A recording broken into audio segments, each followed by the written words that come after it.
दोस्तों, ये कहानी सच्ची घटना पर आधारित है। आज हम जिस कहानी को देखने वाले हैं वो सिर्फ एक मूवी नहीं है, बल्कि डर, हिम्मत और इंसानियत की ऐसी कहानी है जिसे देखकर आपकी सांसें रुक जाएगी।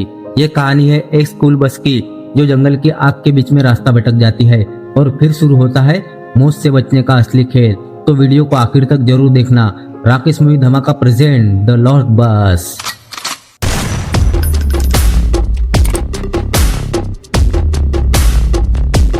कहानी की शुरुआत में हमें केविन नाम के बस ड्राइवर को दिखाया जाता है, जो स्कूल की बस चलाता है। वो हर रोज की तरह आज भी वो सभी बच्चों को उनके घर छोड़ के वो अपने घर वापस आ जाता है। तभी उसको डॉक्टर का कॉल आता है, जो बताता है कि जल्द ही तुम्हारे कुत्ते की मौत होने वाली है, क्योंकि वो बहुत ज्यादा बीमार है।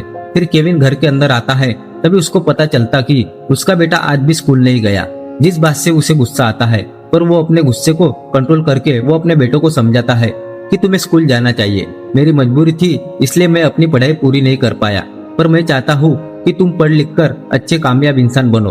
पर उसका बेटा उसकी बात नहीं सुनता और म्यूजिक की आवाज बढ़ा देता है। इसलिए निराश होकर केविन वहाँ से चला जाता है। फिर केविन अपने डॉग को लेकर डॉक्टर के पास जाता है, तभी वहाँ उसके डॉग की मृत्यु हो जाती है। इस बात से उसे बहुत दुख होता है। फिर अगली सुबह सभी बच्चों को स्कूल छोड़कर बस को सर्विसिंग के लिए ले जाता है। तभी उसको उसके माँ का कॉल आता है। वो बताती है कि तुम्हारे बेटे की तबीयत बहुत ज्यादा खराब है, उसको हॉस्पिटल लेके जाना पड़ेगा। इस बात से केविन बहुत ज्यादा परेशान हो जाता है। वही दूसरी तरफ जंगल में दिखाया जाता है कि वहाँ बिजली की तारों की वजह से आग लग चुकी है। यह आग बहुत दूर तक फैल चुकी है और बहुत लोगों के घर जल चुके हैं। इसलिए फायर चीफ कहता है कि आसपास के सभी बिजली की तारों को कट ऑफ कर दो, ताकि नुकसान कम से कम हो। वही दूसरी तरफ केविन को दिखाया जाता है, जिससे अब पता चल जाता है कि जंगल में आग लग चुकी है और उसके बेटे की तबीयत भी बहुत ज्यादा खराब है। इसलिए वो उसके बेटे के लिए दवाई लेने जा रहा होता है। तभी उसको उसके बॉस का कॉल आता है। वो कहती है कि बस लेकर वापस स्कूल आओ, जंगल में आग लग चुकी है। लेकिन केविन उसकी बात नहीं मानता, क्योंकि उसे अपने बेटे तक दवा लेकर जानी है। पर उसको उसके बॉस का बार बार कॉल आने लगता है बस वापस लाने के लिए। तभी उसको उसके पत्नी का कॉल आता है, जिसे उसका डिवोर्स हो चुका है। वो केविन से कहती है कि हमारा बेटा बीमार है, इस वक्त तुम्हें उसके पास होना चाहिए। तुम एक लापरवाह पिता हो, तुम्हारे पास मुझे मेरे बेटे को छोड़ना ही नहीं चाहिए था। यह कहने के बाद केविन अपने बेटे को कॉल करता है, पर वहाँ से कुछ जवाब नहीं आता। इसलिए वो अपने घर की तरफ जाने लगता है। वही दूसरी तरफ फायर इंजीनियर को दिखाया जाता है। वो उस इलाके में होता है जहाँ आग लगी है। वो लोगों को लेकर निकल रहा होता है, पर वो समझ जाता है कि चारों तरफ आग है और यहाँ से निकलना उतना आसान भी नहीं है। इसलिए वो सबको पानी में जाने के लिए कहता है, क्योंकि हवाएं बहुत तेज होती है। इसलिए आग शहर की तरफ बहुत तेजी से फैल रही होती है। तभी वो फैसला करता है कि शहर को खाली करना पड़ेगा। वही दूसरी तरफ स्कूल में बहुत सारे बच्चे फंसे हुए हैं। कुछ के पेरेंट्स वहाँ उनको लेने आते हैं, पर अब भी बहुत से बच्चे हैं जिनको लेने कोई नहीं आया था। इसलिए स्कूल की प्रिंसिपल केविन के बॉस को कॉल करती है और कहती है कि जल्द से जल्द स्कूल में बस भिजवाओ। तब वो सभी ड्राइवर को कॉल करती है और पूछती है कि स्कूल के पास कौन कौन है, बच्चों को पिक करना है। तब केविन कहता है कि मैं स्कूल के आसपास ही हूँ, मैं बच्चों को पिक कर लूंगा। तभी वो बस लेकर स्कूल जाता है। वो हॉर्न बजाता है, पर उसकी आवाज कोई नहीं सुन पाता। इसलिए वो स्कूल के अंदर जाता है। वह उसको मेरी नाम की टीचर मिलती है। वो कहती है कि हमें जल्द से जल्द यहाँ से निकलना होगा। दरअसल ये वही इलाका है जहाँ आग लगी है और अब सभी बच्चों को बस में बैठाया जाता है। मेरी भी उनके साथ ही जाती है, क्योंकि उसे पता है कि इतने सारे बच्चों को संभालना आसान नहीं है। फिर बस स्कूल से निकल जाती है, पर सड़कों पर बहुत सारी गाड़ियां होती है, क्योंकि हर कोई शहर को छोड़कर जा रहा होता है। इसलिए केविन रॉन्ग साइड से जाने की कोशिश करता है। तभी उसके सामने फायर ब्रिगेड का ट्रक आ जाता है। बस उसे टकराने वाली होती है, लेकिन केविन बस को संभाल लेता है। अब सड़कों तक आग आ चुकी है। यह आग इतनी भीषण है कि इसे बुझाना इतना आसान भी नहीं है। हेलीकॉप्टर से इस आग को बुझाने के लिए पानी का छिड़काव किया जाता है, पर हवा इतनी तेज है कि इसका कोई फायदा नहीं होता।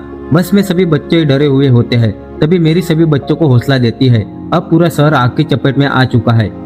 अब ये सभी वहाँ से जल्द ही नहीं निकले तो ये सभी मारे जाएंगे। यहाँ तक कि हॉस्पिटल में भी आग लग चुकी है। जल्दी उन्हें वहाँ जितने भी पेशेंट है उन्हें रेस्क्यू करना होगा। अब फायर चीफ को समझ आ गया है कि हालत बहुत ज्यादा खराब है। पूरे शहर में जाम लगा है, क्योंकि बहुत सारे लोगों ने अपनी गाड़ियों को बीच सड़क पर छोड़कर जा चुके हैं। इसलिए फायर चीफ अपने स्टाफ को कहता है कि हमें सभी गाड़ियों को हटाना होगा, ताकि हम आगे बढ़ सके। दूसरी तरफ केविन बहुत ज्यादा परेशान होता है, क्योंकि उसका बेटा घर पर बीमार है। वो उसको कॉल लगाता है, पर उसका कॉल नहीं लगता। उसे पता है कि घर पर कोई नहीं है जो उसके बेटे को वहाँ से निकाल सके। उसकी माँ होती है, पर उन्हें गाड़ी चलाना नहीं आता है। और तभी वो देखता है कि एक घर आग की चपेट में आ गया है। तभी केविन मैरी से कहता है कि तुम बस की स्टीयरिंग को संभाल लो।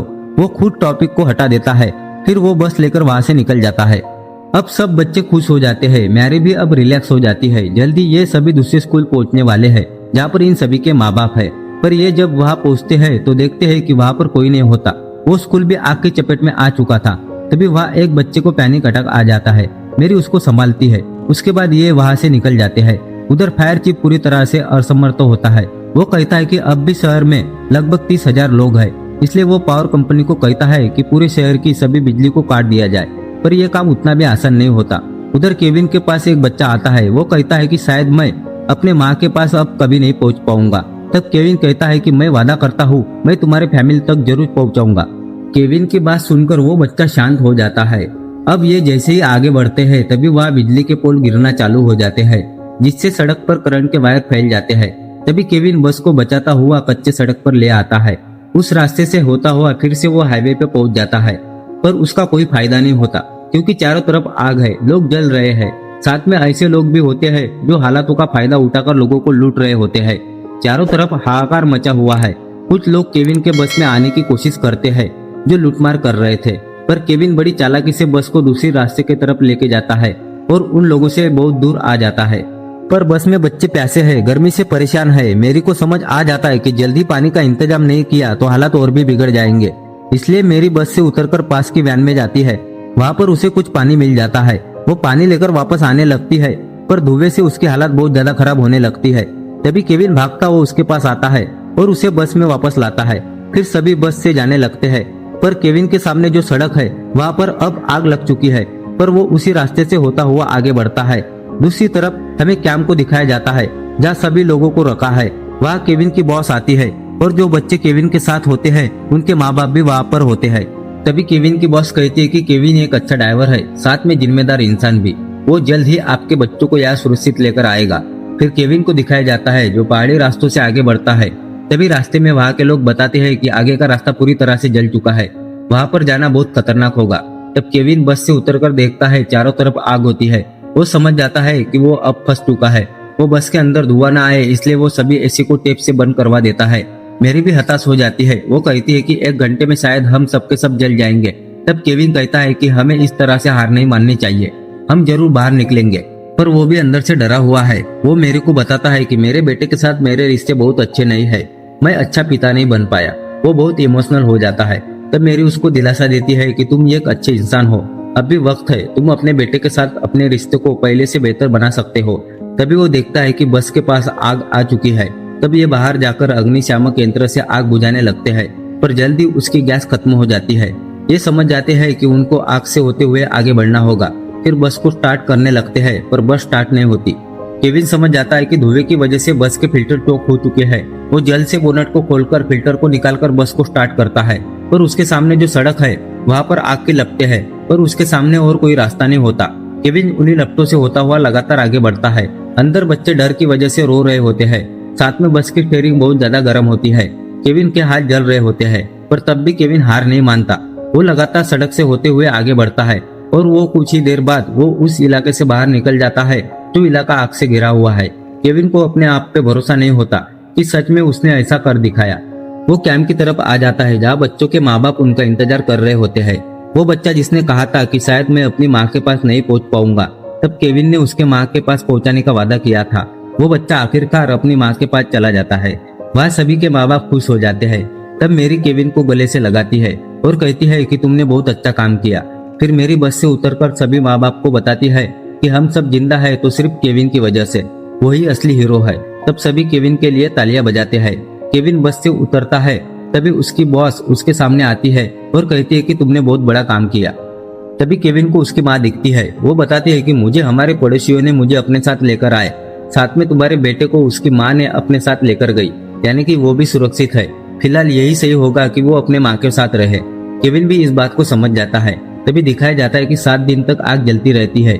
आग बुझने के बाद पूरा शहर राख में बदल जाता है। फिर केविन अपने घर वापस आता है। उसका भी घर जल चुका है। वहाँ पर उसको अपनी और अपने बेटे की तस्वीर मिलती है, जिसे वो अपने जेब में रख लेता है। और तभी पीछे से उसका बेटा आता है। वो भाग करके केविन को गले से लगाता है। यानी उसे भी एहसास है कि जो उसके पिता के साथ जो उसके रिश्ते थे वो ठीक नहीं थे, उन्हें बेहतर होना चाहिए। साथ में केविन की एक्स वाइफ जो केविन के बेटे को छोड़ने आई थी, वो इस नजारों को देखकर बहुत खुश होती है। अंत में हमें बताया जाता है कि यह आग कैलिफोर्निया के इतिहास की सबसे बड़ी आग थी, जिसमें 13,000 घर जल गए थे, 85 लोग मारे गए थे। इस पूरी केस की इन्वेस्टिगेशन की तब पता चला कि इसकी वजह थी पैसिफिक गैस और इलेक्ट्रिक कंपनी। उनके ही वायर की वजह से ये आग लगी थी और उसके लिए उन्हें $13.5 बिलियन का फाइन लगाया गया था, जो कि विक्टिम को दिया गया था। अब केविन भी स्कूल टीचर के तौर पर अपनी जिंदगी बिताने का फैसला करता है। अब ये उसकी जिंदगी की नई शुरुआत है और मेरी भी उसी स्कूल में टीचर की जॉब करती है। और इसी के साथ ये सच्ची कहानी खत्म हो जाती है। ये सच्ची कहानी हमें बताती है कि असली हीरो वो नहीं होता जिसके पास सुपर पावर हो, बल्कि वो होता है जो डरने के बावजूद दूसरों को बचाने के लिए खड़ा रहे। केविन के अंदर भी डर था, लेकिन उसने हार नहीं मानी थी और यही चीज उसे खास बनाती है। तो दोस्तों, आपको ये सच्ची कहानी पसंद आई हो तो वीडियो को लाइक जरूर करें और चैनल को सब्सक्राइब करना मत भूलना। मिलते हैं अगली वीडियो में एक और खतरनाक और रहस्यमय कहानी के साथ। Bye bye.